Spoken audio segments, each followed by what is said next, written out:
Hello, everybody. Welcome to Arsenal X, Boss Rush Games Xbox podcast. I'm one of your hosts, Corey Deerigan, alongside me, as always, is the wise Wisconsinite, Jesse Douglas. How's it going, everyone? Oh, wait, Jesse, I forgot. This is a show where we throw up the X. Yeah. Because we're about to throw down. Oh, Jesse, you hosted last week. Yeah. How was that? How was your first hosting gig? I feel like I didn't, do miserably, but it was, it was fun. I enjoyed it. I also had a little bit more energy than we do today. So. I know this is. But I'm not gonna lie to you guys. This is gonna be a real low key show today. We're just gonna probably talk about stuff and hang out and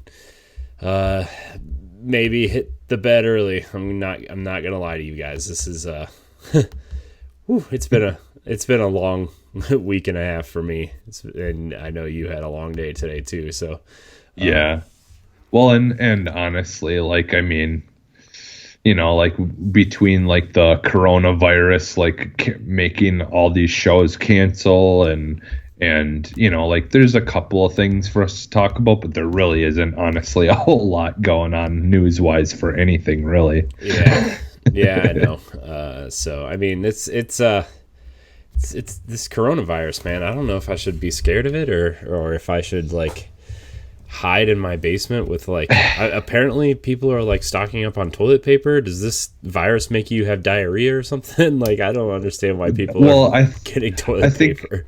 I think it's just people are think of when you think of essential things that you'd absolutely want, not want to run out of. Mm-hmm. That would be one of them. But yeah, places are selling out of the hand is it the hand sanitizer and all that stuff, which I don't know. I'm not one of these people that conspiracy theorists or anything like that. But if there's one thing that I'm kind of iffy on, and I do agree with some of the people that kind of talk about it, it's that I don't think using that stuff all the time is super great for your immune system. I don't know. Yeah. Maybe it's just me, but I just feel it just, I don't know. I use it obviously too, but there are people who literally use it after everything they do, and it's just I don't know if that's exactly great either to do, but I don't know. I'm also not a scientist, so yeah. So what do I know? But it just doesn't seem like it would be something super healthy to be using all the time. It would weaken your immune system or something. Yeah, I mean, it's just I don't really understand this thing. It's just it's scary, but at the same time, how I don't know how overblown it is, or if I should be super scared. I just and I think it is being overblown, but kind of some things that we've had, or you hear or see more of. I feel it's one of those things where it's being overblown, but it's nothing to really be super stressed out about. But at the same time, it is good that people are worried, because it I just think sometimes when stuff like this comes around, we just need to be a little bit more aware of it, and it makes us a little bit better prepared for things, because a lot of the times, the regular flu that you can get, it can kill you if you don't take care of it, or you don't deal with things properly, or go to the doctor, or if you're having really bad symptoms and stuff like that. If you don't take care of it, it can be deadly. Yeah. And so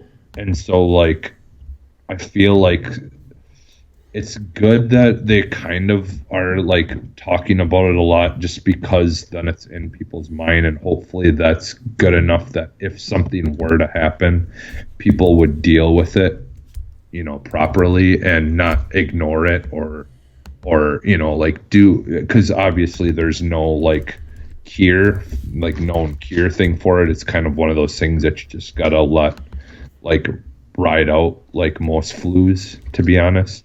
I Yeah. mean, we have like the Tamiflu or whatever that lessen the symptoms, sooner. But the thing is, like as long as more people, I feel like, are at least being more aware of things, and I think ultimately that's not a bad thing.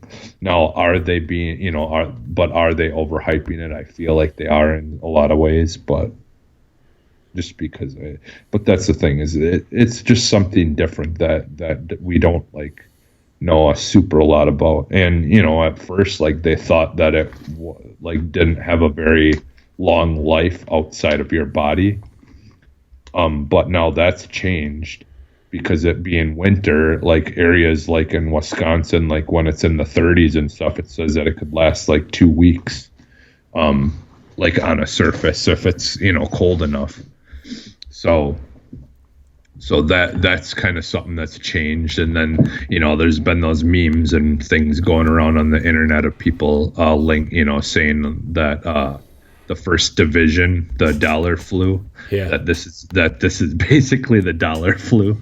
Yeah. That can be transferred through money. Yeah. I also saw a bunch of Resident Evil memes going around, because Corona is a what do you call it, where you use the same letters as raccoon, as in Raccoon City. And okay. and the company that was doing research on this before the outbreak, their logo is the same umbrella logo as the Umbrella Corporation, but instead of red they use like turquoise or something. Yeah, it was I don't know how true that is, but I saw the memes going around like maybe a month ago, and it was like, oh well, huh. Yeah, because I know there was there's some kind of company that does use that umbrella logo, but yeah, again, I don't know how true like some of that stuff is. I've never like actually did the digging to see, but yeah, I mean, it's just either way, the intentions of it anyways are just to be funny. Like, I don't think people are, it's like trying to be serious about like saying that it's an actual, like, some kind of conspiracy or something. But yeah, but I mean, like, we kind of do know that a little bit of the issue with how this all got started is they kind of talked about like their cleanliness and stuff when dealing with like meats and things like that, and just like, I don't know, there's some kind of something to link to animals. Yeah, and the fact that they just like, in China they kill like just about any animal because supposedly there's some kind of medicinal property for every part of an animal there, they believe, which is why there's a lot of animals that are extinct, because they're killing them for medicinal purposes that aren't proven whatsoever, which is really disappointing. But yeah, and like the whole, like, that's why, like, tusks and all that kind of stuff. There's a lot of junk medical stuff that comes out of China, unfortunately. Yeah, but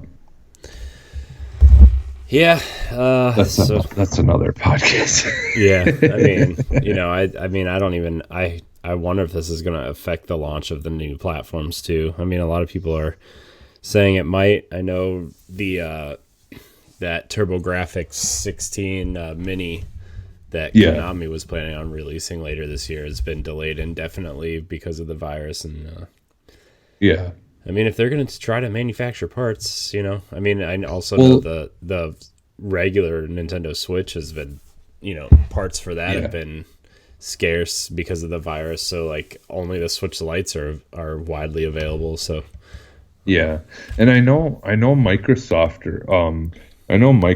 had said that they didn't think that it would really affect them too much. They said that they did have to do some like redirecting or something of where they're getting parts from or something like that. Yeah. But it sounds like they might have some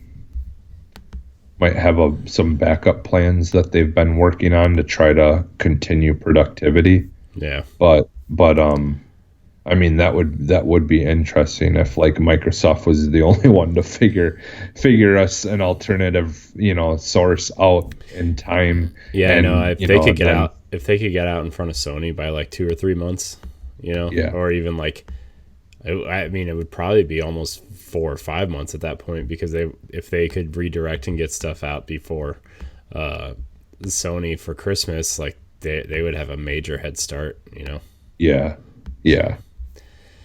I don't know, man. We'll see. Yeah, that's the thing is it's like between this virus, like it's like this virus is on one side and then E3 is on the other, and they're like coming close to the contact point, and it's like, like we don't know what to expect from the virus, we don't know what to expect from E3, and it's like, well, will those two things collide and end up affecting that too? Like there's just like this year is just a year of like of unknown, like even more than I feel like any other console release year or any other year for that matter is, because like throwing this whole virus thing into the mix is just really made things so things not happening, and it's like, and now it's like, well, it's not going away like indefinitely anytime soon, so it's like we don't even know whether these shows that we don't are waiting to watch to find out what's coming out, we don't even know if those are going to happen, or obviously like Microsoft and Sony will just do their video things and release them if they have to, but the thing is it's like a lot of people have already planned to travel and do this and that for E3, and it's like now it's very, very possible that it doesn't happen. Yeah, and it's not even the ESA's fault or whatever. Yeah. But yeah. Anyways, coronavirus, CoronaCast, right? That's what we signed up for tonight. Yeah. That's what everyone's talking about. I know. But have you been playing anything this week? Have you played anything? I know it's been kind of like an odd week for both of us. Yeah, it's been pretty chill, but like honestly this week I've I started a little bit of Ori and the Blind Forest. But I don't know, man. I like it's not a bad game, but it's like I want the controls and the movement to be more like Lightfall. Yeah. Because like I like the part, I'm not very far into it, but the part I'm at is like I have to carry this orb with me. Mm-hmm. And you had to go around to these different areas to and you got to hold on to the orb to open up certain doors and things like that, because or like for the platforms to appear, and if you drop it, like if there's no light there, the platform will just disappear, and then you'll fall all the way back down to the beginning. Mm-hmm. And so I was at that part, and I got through all that, but like I don't like the jumping and moving through the air movement when you're not carrying something. Like it's too floaty. Mm-hmm. Like I like always like you just jump way too far. Like and it doesn't feel like you have as much control of your character in the air like you do in like a Lightfall and stuff. Yeah. And so like it's just taking some getting used to, and I'm gonna continue to try it and hopefully finish it, but like right now I'm really having a hard time getting into it, I'll be honest. I just don't like that difference between the movements of like when you're carrying something. I feel like the jumping is perfectly fine because you're not moving super fast, like without, control when you're carrying something. You're a little bit heavier, so it's not quite as floaty.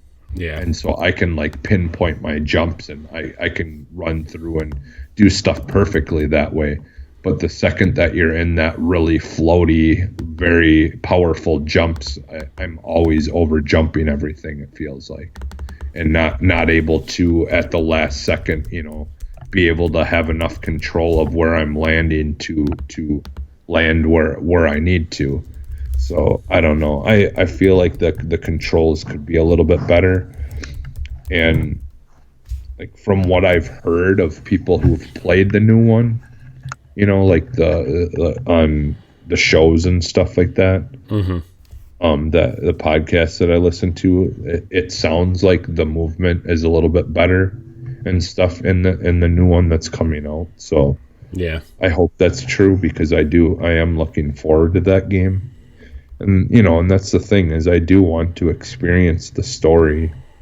Yeah. In both of them. So I kind of want to try to just get used to it and stick it out. But I'm just, unfortunately, I'm not really super enjoying the controls for the first one right now. But again, like I said, I think it's just a matter of getting used to the controls, and I'm hoping once I'm used to it that it won't be as bad. But so yeah, is there something? Yeah, like you played it, didn't you? What, Ori? Yeah, I did not play it. I got it. Have? I just recently got it on Switch, so I'll probably play it there.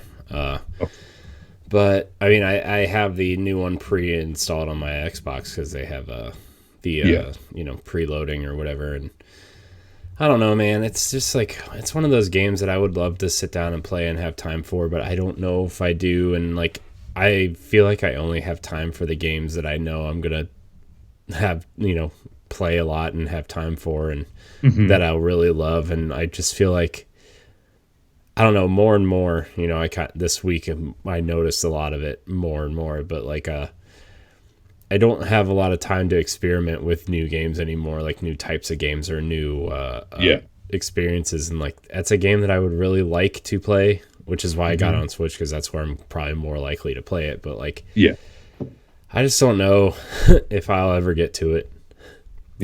I want to. It's a pretty looking game, and I think it's got a lot of cool things going for it. I just haven't, and I've heard a lot of great things about it, but just haven't gotten around to it, man. I want to, but well. Yeah, that's the thing is it's, like, and it definitely, it is one of those games where I feel like you have to be in the mood to want to play it anyways. And I think that might have been half of the reason why I didn't enjoy it at the time is I just kind of, like, there's so many games on my backlog that I would like to get to. So I feel like at the time when I did try Ori, I wasn't like super dedicated to putting my time into it at that time, and so I might just hold off on it, and because I kind of want to, I don't know, I'm like, I've been in the mood to do something like that's more open world type game, like because I have a couple of them in my backlog that I would like to finish, and I actually think I'm gonna instead try to finish Grand Theft Auto 5. This will be the first, if I do, this will be the first Grand Theft Auto game since San Andreas. I don't even know that I finished San Andreas. I think I finished Vice City. But yeah, I think I've only finished like one Grand Theft Auto game ever. Yeah, like I've played them all. I've put hours and hours into them all, but I always just get to the point of where I unlock the fun things that I want, and then I just stop because I just would rather run around and cause chaos and just do fun things, because I've never really personally got into the storylines in the Grand Theft Auto games. Not to say that I don't like them. It's just Saints Row has always kind of been where I go for the story stuff. Because I just love their comedy and their humor and their story. Like their stories are cheesy and stuff in their own way, but they're comical and they're just fun in a way that I enjoy. So like that's the only reason I picked that over Grand Theft Auto, honestly, is just because it's more of my humor than the than the Grand Theft Auto games usually are. So yeah, I do wanna kind of finish GTA 5, because I do like the characters in that game. Like I so they're interesting enough that I would like to see the story through. So I'll probably end up doing that, and then I've just been playing a lot of Modern Warfare. I've really been enjoying that game, waiting for this announcement that we're supposed to be getting about the game type Warzone or whatever that's supposed to supposedly be a battle royale game. Yeah. I'm really hoping that that's coming soon, because if it is a battle royale game, it's probably gonna consume my time. because like, dude, the aesthetics and just everything about Modern Warfare is just such a major improvement of how things look and how things feel, even from Black Ops 4. So like to play that Battlefield, blackout type of kind of mode, but in this the graphics and the kind of the visuals and feels of Modern Warfare would just be probably the best thing ever, in my opinion. But so I'm hoping that's what it is, and I'm hoping that we're gonna find out soon if that's what it is. Yeah. But I mean, we'll probably find out soon, right? Like, I mean, yeah, I would, and if it's gonna be like free to play, like, I mean, yeah, I don't know. I feel like that's maybe the smart way to go.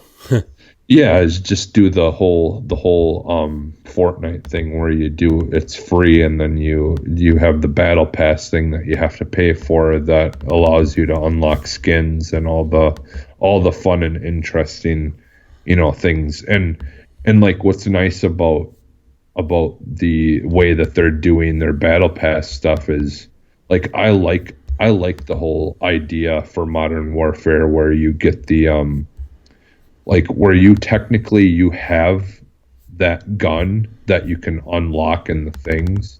Yeah. But it's just a different alternate version of a gun that you already have with certain attachments unlocked right away, kind of thing. Like, they're modifications of an already existing gun. So it's not like getting that gun is gonna give you some massive advantage over someone who doesn't have it. Yeah. So like that kind of the part of how they did that stuff is really cool. Like Modern Warfare, though, just in general, like the whole system that they have for all the guns, where you can unlock all these attachments and all the save your like attachment sets as like different things for every gun, and like all that kind of the like kind of customization of that game is just really cool. And it's just like, overall, it's such a good game. And it's not surprising that you hear so many people just constantly talking about how they're still playing that online. Yeah. For, like, that's their online game that they play when they want to do something, to challenging to, go against other people. Because it feels like right now, anytime, like, put it this way, my 8-year-old son has been playing Fortnite, and he has gotten so many wins. So there's just, like, obviously there's not a lot of, like, people that are really, really good at the game playing that right now. Yeah, I feel like I feel like Fortnite has kind of dropped. Not to say like it's not popular anymore or anything, because I really still think it's like still what second, third most popular game behind Minecraft and maybe Roblox or something. But like, yeah, Roblox is actually beating Minecraft, I heard. yeah. So I mean, like I kind of feel like in terms of the battle royale space, I feel like I've seen a big surge in PUBG and Apex, and I feel like that's where the more competitive players are. And Fortnite's just the one where like everybody can play, everybody can join in and have a good time. And I know I almost jumped into this battle pass because you could get Deadpool, but I'm like, I'm not doing all those challenges to try to get that. So pass. But you know, I mean, I think Fortnite has kind of dropped into that borderline casual space now.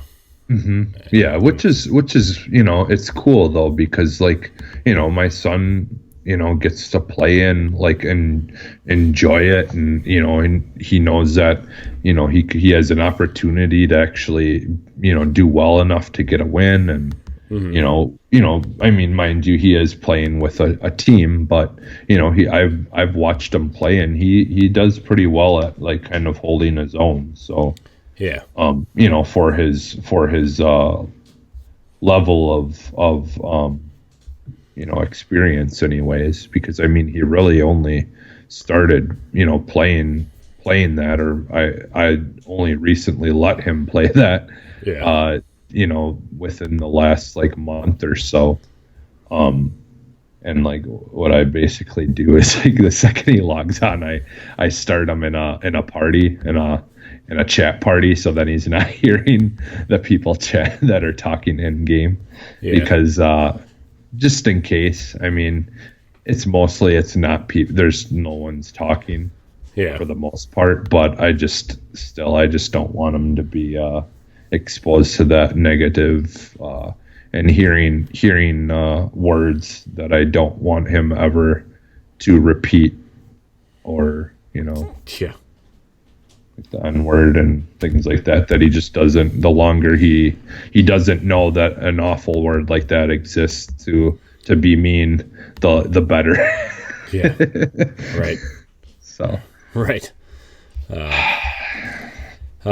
Well, I'm not gonna lie to you. I didn't really play hard. I didn't play anything this week, honestly. That's a lie. I played my Switch a little bit on the plane on the way down on vacation. But I haven't played anything since then except for Disney Emoji Blitz on my phone. Because I found out you can get free Disney emojis on your phone by playing it. Okay. But it's just like it's pretty much Disney's version of Candy Crush, but it's Disney. Okay. You open these chests to unlock new Disney emojis, and there's probably like 300 or 400 of them. Really? I have 7. They really want you to spend money in that game.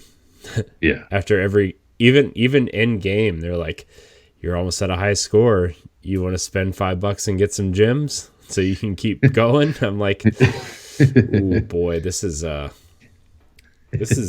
bad. But I mean, it's just it's a fun little, you know, just you get like 7 or 8 lives or turns every time you log in, and like, you know, if once you use up your hearts, you have to, like, you just wait maybe an hour, and then it'll be like, your lives have refilled, you can come back and play. And every 4 hours you get a free chest, a login chest every 4 hours, and every like 6 hours you get a free spin on their wheel. It's just like this really dumb free to play game that I could see, you know, people really go, like, I can see why people don't like free to play games based on this one game. So yeah. I mean, I haven't spent any money. I'm not planning on it. It's just a dumb little time waster, and I already got a couple emojis that I wanted anyway. So I mean, if I unlock cool ones, cool. You know, like there's a Onward event going on right now where you can unlock the Onward characters, but like you could either pay to advance levels in this event, right? Or you could just keep playing and collecting these diamonds in this event, but like you can buy diamonds to advance to the next level. Like it's weird because like you have to collect. The first level was like you have to collect 20 diamonds to advance, and like it took me probably like a half hour to do that. Yeah. But it's also like, or you can buy 20 diamonds for $3. And it's like, oh my gosh, dude. Like, yeah. I get it. So I clicked on it just to see like how easy it is to purchase something. And all I had to do was click on that, right? Like click on buy the diamonds. And then it said, there's one button on the right side of my phone. And it said, Yeah. double click button to purchase. And I'm like, that seems like it's way too easy to buy things. Yeah. Just double Yeah, clicking that's a perfect example of how people like talk when people talk about that kind of stuff being so predatorial feeling. Yeah. That it just really like when you're taking advantage of people who like get addicted to something and making it way too easy for them to make bad choices. Yeah. Yeah, I definitely can see. Yeah. Or that could be super dangerous if you're. Yeah, that's why like honestly like I've downloaded so many free to play games, and I've also deleted so many free to play games because like what will happen a lot of times is I'll be like, like, oh, I feel like playing something like this, and then I'll download like Candy Crush or whatever. And then I get sick of it after a while, and then I just delete it off of my phone and don't think about it for like another year. Yeah. Like I honestly, after this week, I probably don't know when I'm going to play it at all. Right. Like it's just a dumb little time waster. And I'm on a Disney high right now because that's why I missed last week's show. I was in Disney and did a lot of fun things down there, So I've been working on a side project for that too. So I mean, just haven't really been playing a lot of games, but Disney was fun. So yeah, did you go to the like arcade area that was like Microsoft or Xbox themed? There was some kind of area that I had passed, and it like said Xbox like outside of it, and it was like a little arcade place or something. I don't even know what was in it. I didn't get a chance. I think that was at Innoventions, and they have that whole area of Epcot torn out. Oh, dude, because they're remodeling the front end of Epcot. Oh, okay. Right now, and they're gonna do a whole bunch of cool stuff over there. Like they're building this new type of roller coaster that's going to be Guardians of the Galaxy themed. Yeah. And it's going to be like I think it's going to be some sort of mix between like a bobsled style roller coaster and like I don't know. They said it was trackless, and they have new types of cars that they're going to try to use. So that's there. And then the Ratatouille ride is going in the back. Oh. And okay. They're redoing all kinds of things over there. That's awesome. Yeah. That would be cool. A Ratatouille ride. Yeah, it actually debuted last year in Disneyland Paris. So there's footage of it on YouTube if you want to look at it. It's really cool. It's basically the same technology that's in the Star Wars ride that's down there. Oh, okay. So I'll have to check that out. Yeah,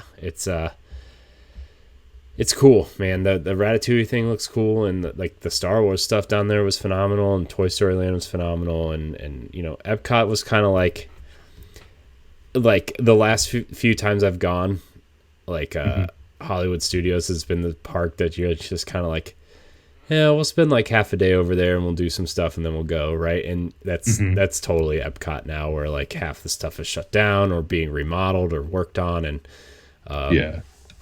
they're putting in like 4 new rides over at Epcot and refurbishing 2 of them. So like Spaceship Earth, the ride that's in the big ball. Oh Epcot, yeah. They're redoing that whole ride. The Mexico ride over in the World Showcase is they're transforming that whole boat ride into Coco. themed off of Coco. Oh, nice. Yeah, Yeah, that's the one that's the three not Three three amigos. Caballeros. What?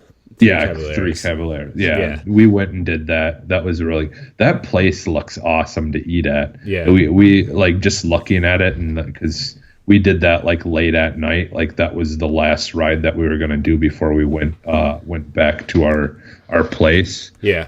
The one night, but that, it was a neat little ride. But yeah, like just the like the scenery around it, and that restaurant and stuff that it was part of was really cool. Yeah, it's that restaurant. It's cool, but it's like it's really expensive for just like your kind of standard Mexican food. The cantina outside is actually like way better, honestly. Yeah, yeah.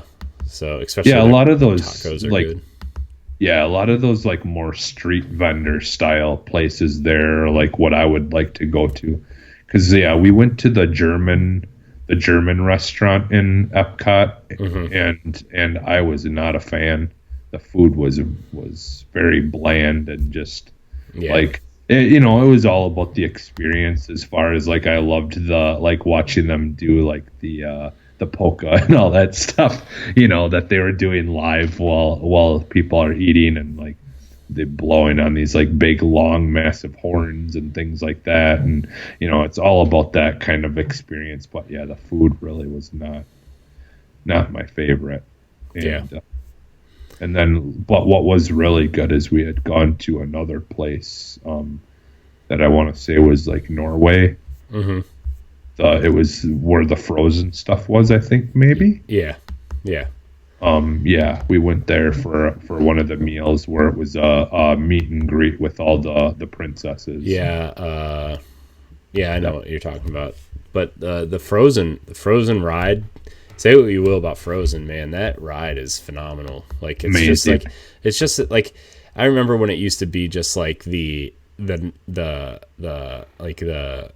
Norway myth about trolls and stuff. Like I remember that old ride, like it was kind of scary and trolls were scary and stuff, and they redid the whole thing to be Frozen, right? And like, dude, I'm glad they kept the boats, because like I think the boats are really cool. They just look like Viking ships, right? Like they're just really cool. But man, that like, I mean, the new ways they do animation, right? Like in the Snow White, the Seven Dwarfs Mine ride over at Magic Kingdom is the same way. Just the way they have like the animatronics and the way they work and the animations on the faces, because they use this new internal projection technology to where like they just kind of map the face onto a empty kind of mannequin head, but it just it looks so amazing, dude. Like it's that ride is phenomenal. And like when you get up into Elsa's castle, right, and she starts singing the song that everybody loves, right, the Let It Go song, and like just how fluid like her arms are when she moves and stuff. Oh, it's so amazing. And like that and then the other thing that I did over there for the first time was the Avatar Pandora stuff. Because like the last time me and my wife went, it was literally 4 days before Pandora opened. So we which wouldn't have been the greatest time to go anyways, even if it was just opening. That would have sucked too, because it would have been so busy. But I know, so but like, it was busy when we were there, dude. I've never seen so many Avatar fans in one place in my life. People had on like t-shirts and like the ears, and like I was like, what is happening? I've never seen so like they had a whole place there where like you could get like a 12-inch doll, like, and they would scan your face and like make it into like an avatar face, and I was like, whoa, that's a little bit too much. But dude, that Flight of Passage where you are flying the Banshees or whatever, that ride is phenomenal. Dude, I thought we were like falling out of the chairs and stuff. It was so cool. And like when you fly over the water, they actually like spray water on your face and different smells and stuff. And like even your leg harnesses like move because the wings are flapping, and like it feels like the muscles of the wing of the animal that you're flying are like pressing against your legs and stuff. It was really cool. It was Yeah. So, and of course, the Star Wars stuff was, uh, it was amazing. The Rise of the Resistance. We didn't get to ride it the first time we went over. Yeah. We got boarding passes, but like they only guarantee so many rides for the day, and Hmm. they literally only guarantee about 60 rides a day, Huh. or 60 boarding Crazy. groups. I would say not Yeah. rides, just the boarding groups, and Okay. but they have like a secondary like you know queue for like if they allow that more people, and like we had boarding pass 116 and they stopped at 113 that day. Oh, okay. So like that was kind of like the only bad part of our trip, because like we kind of planned that, okay, let's go to Hollywood Studios, get our boarding pass, and then we'll just kind of do whatever for the rest of the day until our boarding pass is called. And we went back over when it was about, I don't know, 100, and we Oh, were kind of okay. just like walking around and through Toy Story Land and doing some other stuff, and like they just cut it because they had to do maintenance on the ride, and people were Oh, mad, okay. dude. I've never seen so many angry people in my life. I'm like, dude, they literally say we only guarantee the first 60 boarding passes. uh, so Yeah. so we weren't gonna do it. Like we weren't gonna try because we were only there for like 4.5 days, 5 days or whatever. Yeah. But my dad was like, you know what, let's just try again in the morning, and if we don't get it, we'll just go about our day or whatever. And Uh-huh. we got there at 7:45. We scanned ourselves into the park because they let us into the park early, Yeah. and we got boarding pass 34, and we Nice. were on the we did like the Slinky Dog Dash roller coaster, the new roller coaster over there in Toy Story Land. Hmm. We ate some breakfast. We did some other things, and then we got on. Dude, that whole thing. Did you do it? No, I didn't get to do it because it wasn't open yet to the Oh, it public. wasn't open. Okay. No. Yeah, dude. It's an experience, man. Okay. I was talking to Ed about it yesterday. Like it's like a the whole thing is like a 25-minute experience. Okay. So Nice. like when you're boarding pass. Sorry, I know this is Xbox podcast, but it's a slow news week, guys. So you guys Yeah. just gonna get over it.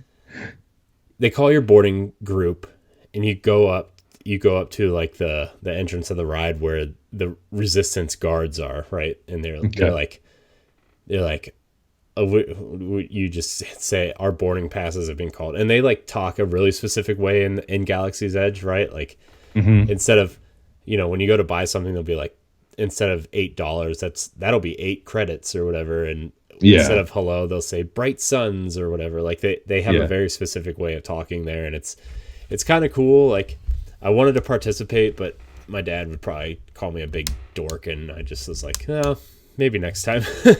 uh, but it was they're like, oh, you're the new recruits for the resistance, come this way. And like they lead you down this hallway, and you go into like you go into this cliffside, and you can't even see it from outside. Like they just walk you back, and you just walk into this cliffside, and inside the cliffside it starts looking like, it starts looking and feeling like Star Wars, right? You see like resistance helmets and the orange jumpsuits that they wear in the X-wings, Hmm. and like the big computer terminals. And you walk through, and they take you to like the briefing room where they introduce the new recruits or whatever.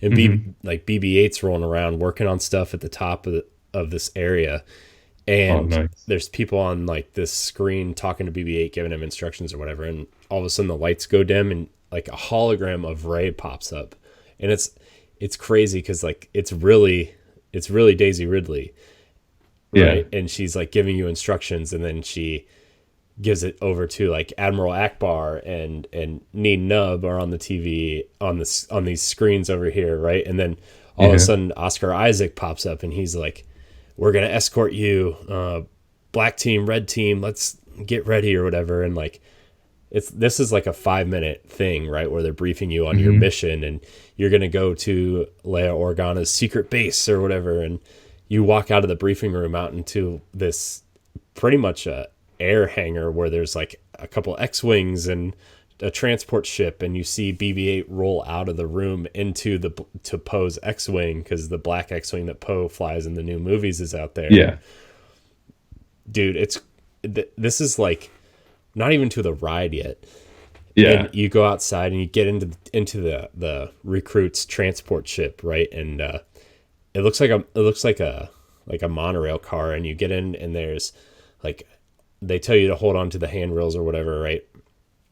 In the back of the ship, there's screens that looks like it's outside, right? It looks like you're just looking outside, and in front of you, Admiral Akbar and Neen Nub animatronics are piloting this recruit ship, and they're like giving you instructions, right?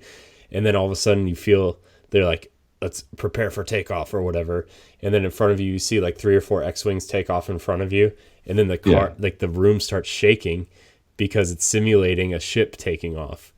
And in the screen in front of them, you see like you taking off, and you see like all of Galaxy's Edge underneath you. And you fly up into space, right? You just fly out into space, and you see X-wings in front of you and behind you, and they're giving you instructions. But all of a sudden, you hear TIE fighters flying next to you, and you just witness a whole X-wing and TIE fighter like dogfight outside, and like the car rumbles because you're getting hit with TIE fighter fire, and you see a couple X-wings blow up, and all of a sudden you just feel like Admiral Akbar's like, we're in a tractor beam, and all of a sudden you just see a Star Destroyer fly in front of you, and you're caught in this Star Destroyer's tractor beam. Dude, it's in this whole experience, this whole part of the thing is like 7 or 8 minutes too, and it's like not even on the ride yet. And when the doors open, like you get sucked into the Star Destroyer, and the doors open, and you walk into you get arrested by actors who are playing the First Order.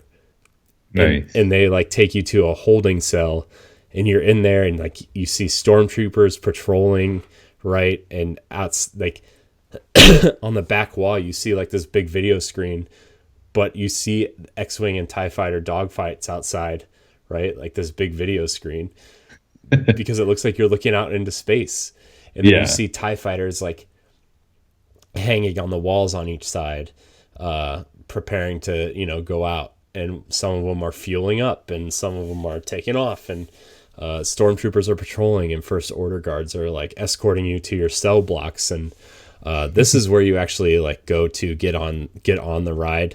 They like, this group, you are going to the red cell block 8, and you have to remember like, oh, you're in car red 8 or whatever, and they take you to your cell where you're going to be interrogated. And all of a sudden, like General Hux and Kylo Ren are above you, about ready to interrogate you. And it's really like the actors. I mean, it's a video, but it looks like it's made to look like they're walking on the bridge above you. Yeah. And all of a sudden, like they like Kylo Ren's needed on the bridge, and Hux tells stormtroopers to watch you. And then all of a sudden, like more actors come in, then they're resistance actors, and they're like, we're here to break you out. And like you just see this laser cut around the door that you're supposed to go through, and the door opens, and like that's when you get into these escape pods, and then the real ride actually starts. It's so crazy. Dude, that's awesome. Yeah, I was so bummed that it was. Yeah, because the only people that could go to it when we were there, I believe, were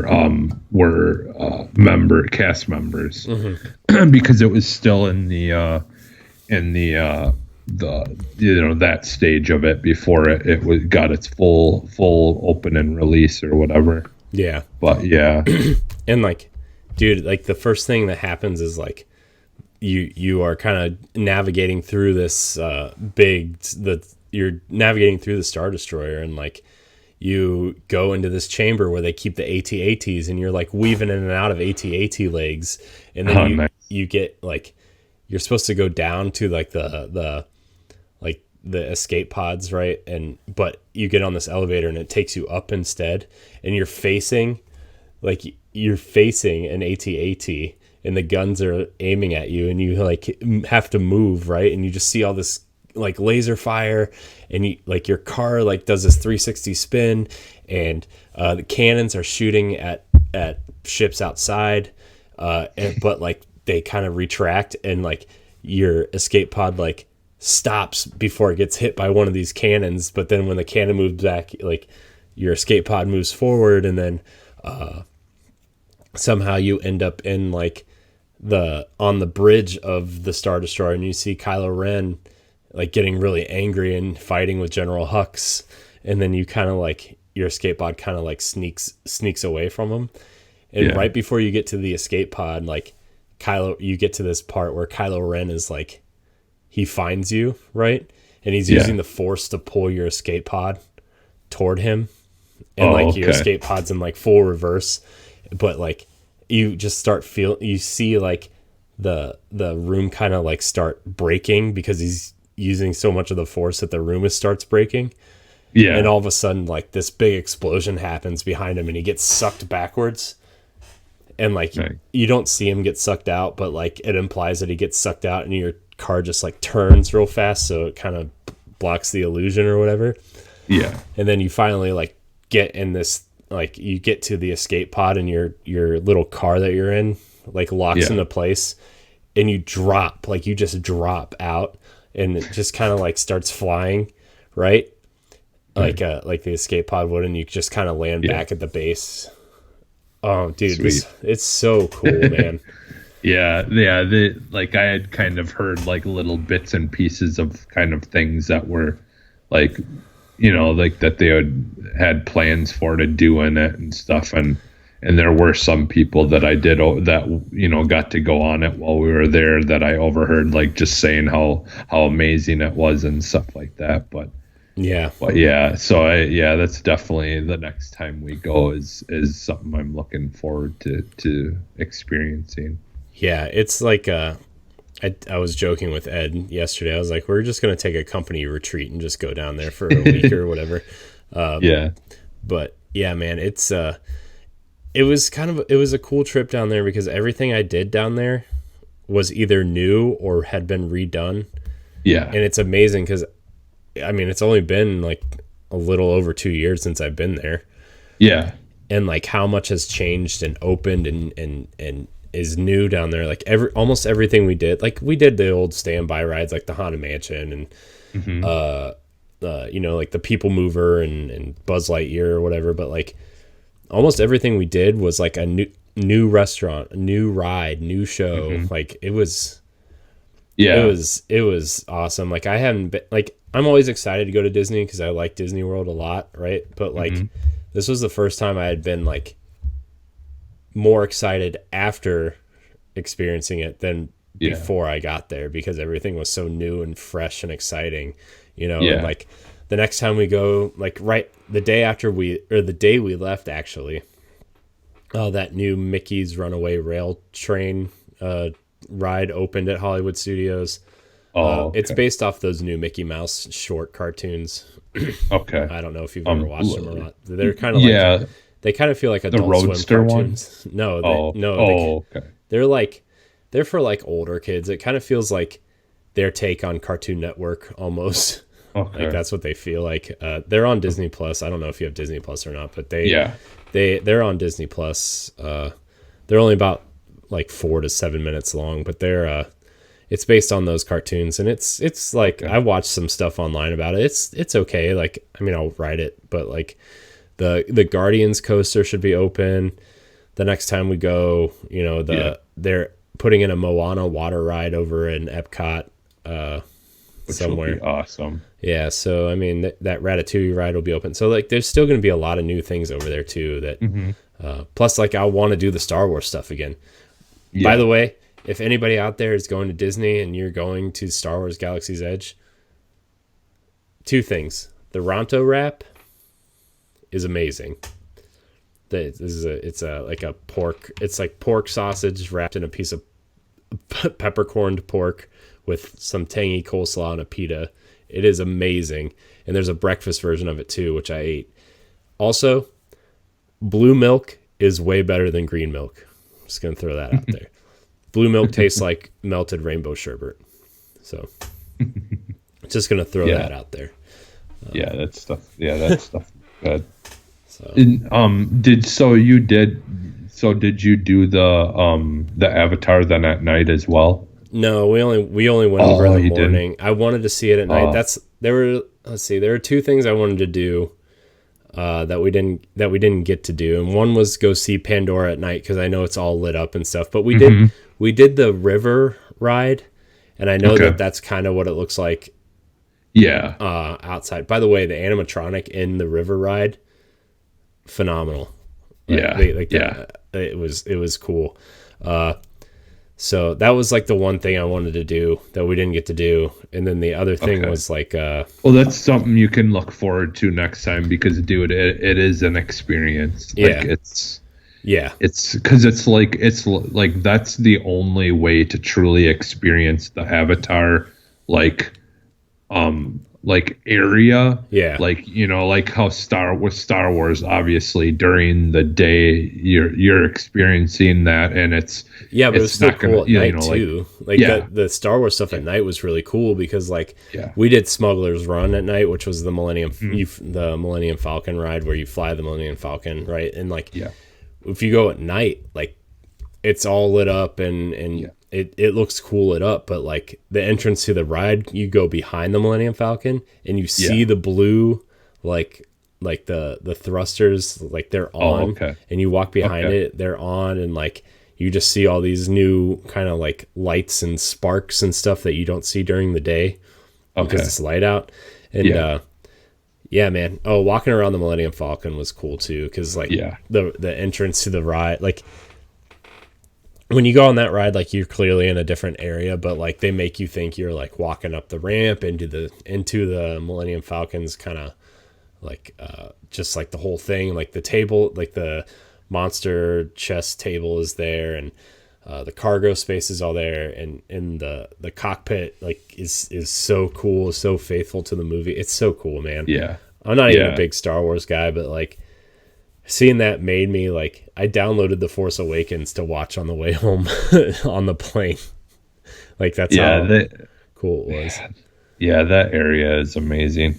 Yeah, that I wondered about that, if like at night, like what it would look like all lit up and stuff. But I just, for me, like I wanted to experience it first during the day just so I could like kind of see everything and, and just like really, and like I think that might have been the day before. I think that we went to that first, and then later on the next day we went at night to do the Avatar stuff. But yeah, like I just said, I had heard that like you have to do the Avatar thing at night. So I was like, well, we'll just make sure to do that, and then next time I go, then I can always try to do the Star Wars stuff at night, because Max and stuff didn't really come with us on any of that Star Wars stuff, really, because the kids were going somewhere else, with their grandma and grandpa, so they didn't really, which was fine with me and my wife, because then we could actually like really take it in and enjoy it, and not have to be fighting with the kids and all that kind of stuff, because our waits for the rides and stuff there were pretty long. In the Star Wars area, it was pretty busy. Yeah. But so yeah, it was probably best. But yeah, so I have to check that all out, and I'll go there then at night. Go and do the Star Wars stuff that way. Then I can see what it looks like at night. Yeah. I'm probably going to be posting pictures and video the next couple days of it on various whatever. So, yeah, man, Disney was awesome. I'm like even more ecstatic to go back sooner than later. I know my wife and I have been talking about trying to have another kid soon. I would like to go back before we try, but like, I mean, we're kind of like half planning a November trip with my parents, and because I really want Riley to go and enjoy her first time before we have another one. But Yeah. you know, we're kind of in that middle ground of like, do we try now and or do we just wing it, wait a little bit or whatever? And like, you know, my wife can be pregnant while we're down there too, right? Like it's not like flying down there is gonna hurt that if she's not too far along. But you know, it's I'm even more excited to go down now too, and like that's gonna be a totally different experience too, because we're gonna do things like probably stand in line for princesses and characters and do a bunch of like kid stuff and like, you know, it's been, which is pretty fun actually, you know, experiencing it. You know, it's fun for the kids, and the people do such a good job. The actors and cast members do such a good job of all that. Yeah. Like I mean, like I went like what it had been 9 or 10 years since I went that first time. So like when we went there this time, it was like a completely different place. Yeah. Like it had changed so much that like I didn't remember any of it. Yeah. Like I could, like none of it, like a lot of it did not look familiar, except for like, you know, some of the things that like the Everest and stuff like that that areas looked the same, but plus like it changed. Because next year's their 50th anniversary is another reason why I want to go again this year before next year, because next year's going to be so stupid busy next year because of that alone. And it's like the castle's getting remodeled and repainted. Like the base of the castle is going to be like this darker gray, and the pillars are going to be more of a light pinkish color. They're trying to be more of a, instead of Cinderella's castle now, I guess they're trying to have more of an agnostic castle, where like it could be any princess's castle or whatever. So I don't know. We'll see how it works. It's better than like the 25th anniversary for Disney. I don't know if you ever looked it up or not, but they transformed the castle into a giant birthday cake. Oh no. You should look it up. It's bad, dude. Like it's like in concept it's cool, like turning the castle like a birthday cake castle sounds cool, but dude, it was ugly. And I'm surprised that they're doing that though, because like the whole idea of like when you're doing the fireworks and all that is they project everything onto it anyways, and they make it look completely different with literally the flick of a switch. I know. You know, like it's crazy how we were talking about how they're like, how are they going to do the fireworks if they're like redoing the castle, you know? And it's I don't know how they're going to do that. You know, I mean, they said the castle is going to be open during the day. You can walk through or walk by it or whatever, but you know, I don't know, because they use those projectors, and those projectors are like so precise on the contours of the castle, you know, and if you have a big sheet in front of it, like even if because like when they remodel buildings and stuff down there, they have big sheets over the buildings, but the sheets still look like the buildings, right? Like they just have like a like City Hall on Main Street is being remodeled right now, so they have like the big sheet covering it while they do it, but it still has like, oh, this is City Hall, right? Like it has the building on the plaster and everything. So I don't know. It's gonna be interesting to see. But this, I'm looking at this birthday cake castle right now, dude. It's awful. It's terrifying. So it should be interesting though, and I'm curious to see like what the Guardians of the Galaxy stuff and all that is gonna be, and because that I'm excited for. Yeah. Oh, the other big thing too that's probably going to be open sooner than later too is the Tron VR roller coaster. Oh yeah, that should be interesting. Yeah, that should be cool. Like it's like one of those real roller coasters, but like the way they harness you in, there's like a VR helmet that goes over your head, so you see something different than what people around you are seeing, because like you know, obviously like it's like half indoor and half outdoor. But like what you're seeing on your goggles is like a computer program. So like you know, it's like a VR. It's totally VR, but you'll still feel it because like you're in a roller coaster. So Yeah. Now, is that replacing the test track or no, it's at no? Magic Kingdom. Okay. It's over behind Oh, okay. it's over behind like Space Mountain and stuff. Okay. Because that's basically what it is. Is it's like that?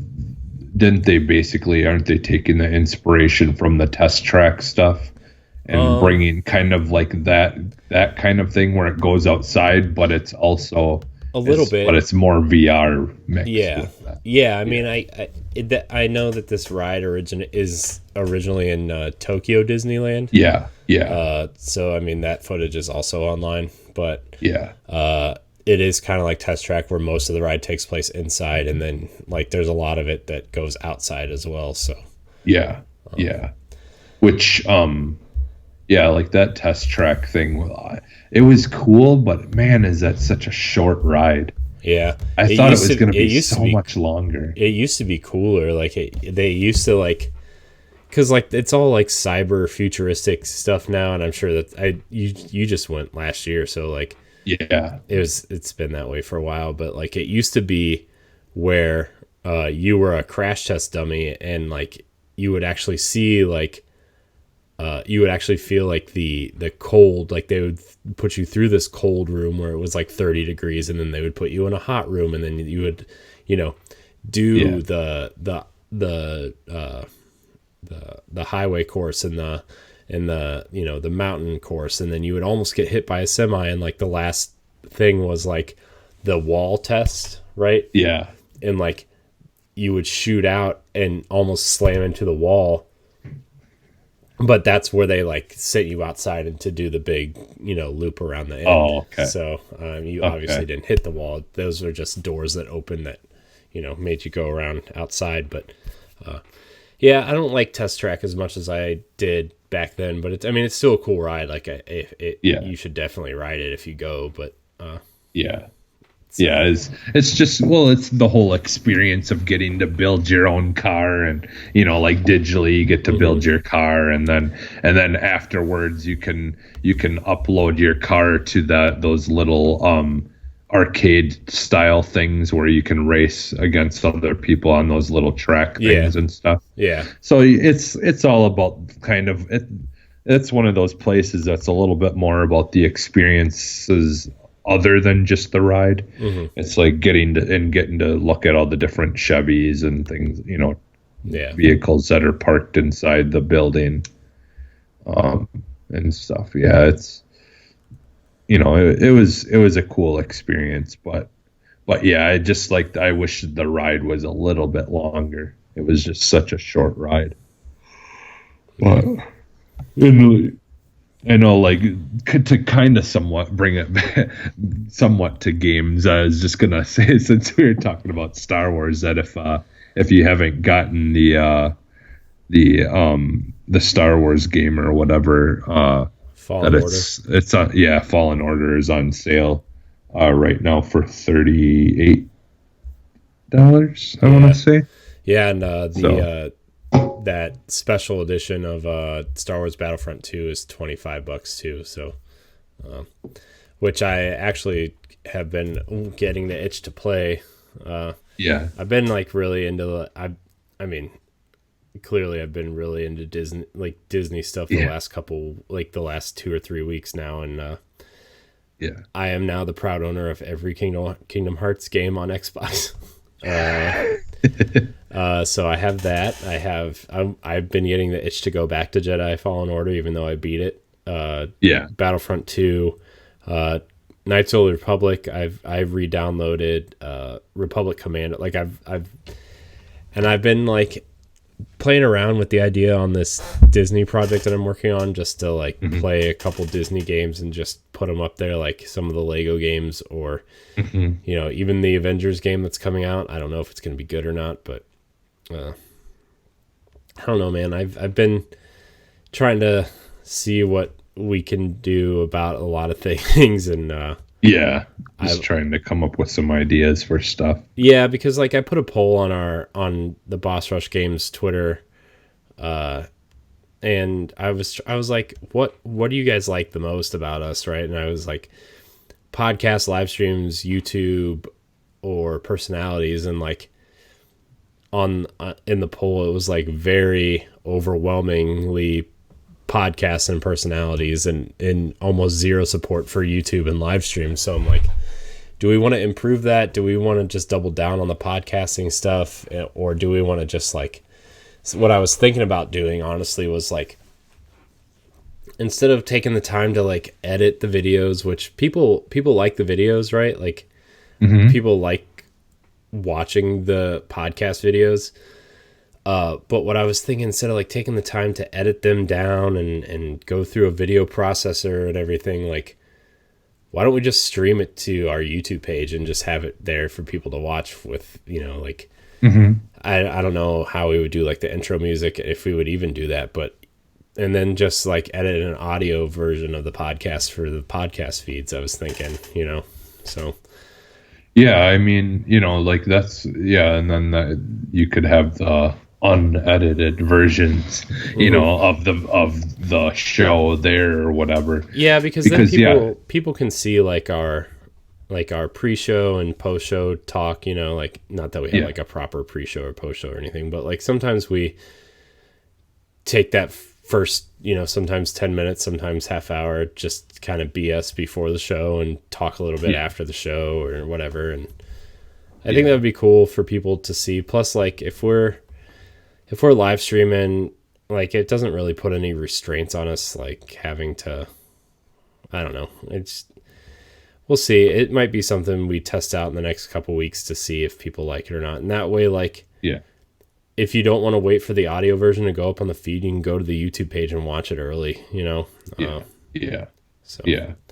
Well, and the thing is, like, the reason why I've always liked YouTube as a platform is just because obviously at this point everyone has YouTube on something, be it their phone or their TV has the ability to access YouTube. And your grandma or your parents or people know what YouTube is. And so if you want to share something with someone, it's always easier to just, pull it up on YouTube and then share, the link to YouTube. And then boom, they click on it and they can listen to it.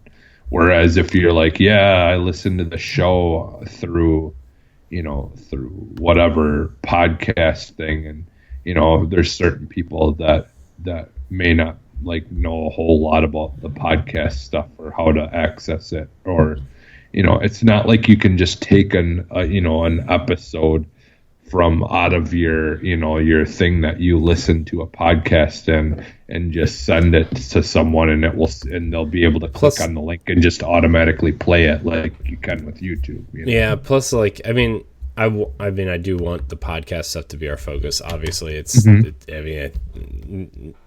pretty sure it is at this point anyway. But like you said, it's easier to share a YouTube link and then or our Anchor link or whatever, and like. Because like I just moved all of our shows over to Anchor, which was actually pretty easy to do. I'm actually pretty impressed at how easy it was. But like when you share a YouTube, like everybody knows what YouTube is, right? Where like, are you listening to our podcast on Spotify or Apple Podcasts or Stitcher or there's not that universal podcast app, where everybody listens to your podcasts on a podcast app, right? It's either iTunes or Spotify or Stitcher or Castbox or Anchor or SoundCloud, or you know what I mean, or Google Play, Beyond Pod, or like there's so many, and like it's like I could send you an RSS feed of our podcast, but like how many people really know how to paste that link into their podcast feed? Like, you know what I mean? So like the YouTube stuff is a good option. Plus, like the video version, people do like to watch the video version while they're at work or whatever. I have gotten some feedback on that. So it's something we might talk about in the future, and just edit the podcast audioly and keep the unedited stuff up on YouTube. Plus, it would save me a bunch of time, and it's so. Well, like, I was wondering, like, can you, like when we're recording and you're capturing or whatever, do you have the ability, I wonder, to just like have it where you can do the intro, like play the intro on your screen while you're capturing, and then just cut back to us? I can play the intro music while, like, if the thing is though, like, I capture the desktop audio on a separate track, so that's the track that would capture our intro music, your voice, Ed's voice, and Ray's voice on one track.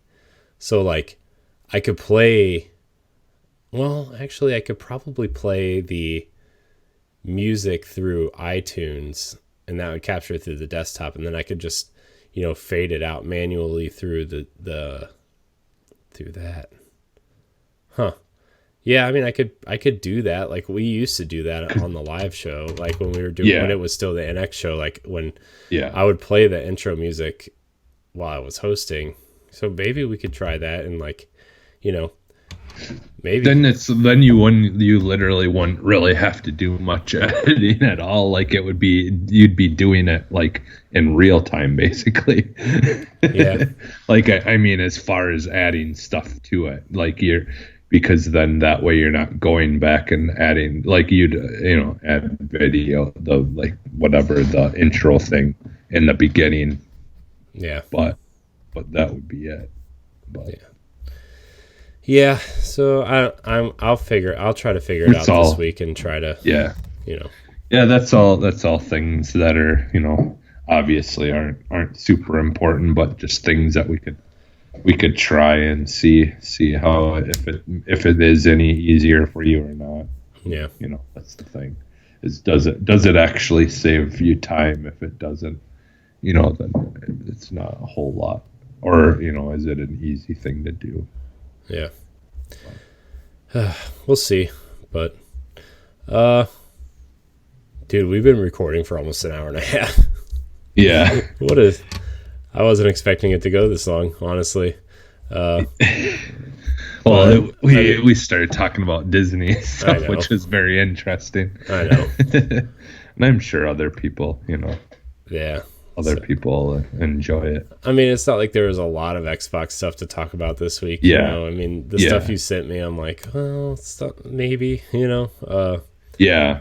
But this was a more interesting conversation. I wish like, I don't know. I feel like we went back to like a more formulaic show on our shows, and I liked this conversation because it was just kind of like, this is how I like to podcast, just kind of like a natural conversation about stuff. Yeah. Yeah. Yeah. And like I was kind of talking with you a little bit before we started the show that like, that's kind of how I did last week's, is I just wanted to, like bring up the topics of the things that are going on, but, more so just as a kicking off subject to spark conversation. Right. Kind of like, that's why we like when people send questions and things in for us, because, like then we can talk about, just have a good conversation about stuff. Yeah. That, like it doesn't feel forced, and then that way we're talking about things that you're interested in, or questions that you'd like to bounce off of us, and and like see what our opinions are about things and stuff. So yeah. It was just pretty laid back last week. Me and Ray just. I mean, this is the kind of show I like to have. It's just kind of nice and laid back, and it doesn't sound like every other podcast that we probably listen to when we're not podcasting ourselves. So I mean, yeah, because I'm like, anytime there are those like offshoots of the regular podcast where it's more like this, I'm usually enjoying those a lot of the times. Yeah. More often. Like, I know you said you didn't really listen to it much But like for me, like as much as I love the Giant Bomb shows, I actually like Aftermath, like where it's just Jeff and and uh, Ben, because like those are just they're more like this where so like people call in or whatever with a question, and then that just sparks just a conversation from that point. Or they'd like to do a lot of radio drops and stuff like that, and just kind of, it's more like a wacky morning zoo type kind of thing that they do.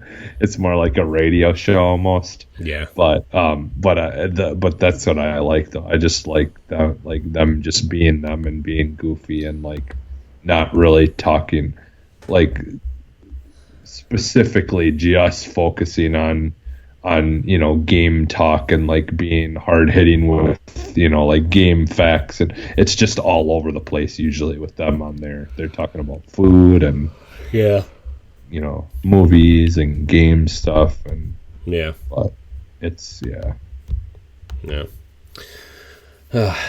good times. It's I kind of want to move that direction again, honestly, with our stuff. It's just more fun that way, I think. So we'll still get news out, but it's like just be more just about like if we were bringing it up and just talking about it ourselves, like a regular conversation we would have. So I'm like I said, I was thinking a lot about stuff this past couple weeks, and how I feel like maybe we not change, but just like do things, like switch it up a little bit, and so, but sorry, we're not doing any news this week, so hope you guys enjoyed the Disney talk and the small Xbox portion at the top of the show. Well, and we'll have more to talk about next week with Ori, the new Ori coming out. Ori, hopefully we'll get some, who knows, we might even get some more announcement information from some stuff. I'm gonna try to play Kingdom Hearts this week, I think. So since I now own all 30 million games. Are they all on Game Pass, or is it just 3 still? It's just 3 on Game Pass, but the story so far was on sale for like $40 or something. Okay. So I mean that's just everything beforehand. So. Yeah, well, and I know in 3 you can watch a video, like they have a whole video summary of the all the games before 3 to kind of catch you up to the story. I figured if I'm gonna play it at all and check out the story at all, I'm just gonna that's the best way to do it for me, because I just like to get a video, let me know what's going on, and then play from there. I feel like that'll be fine for me. But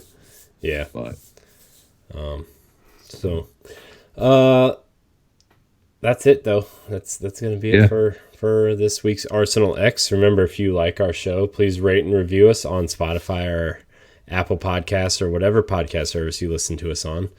Subscribe to Boss Rush Games on YouTube. Check out our website at bossrushgames.com.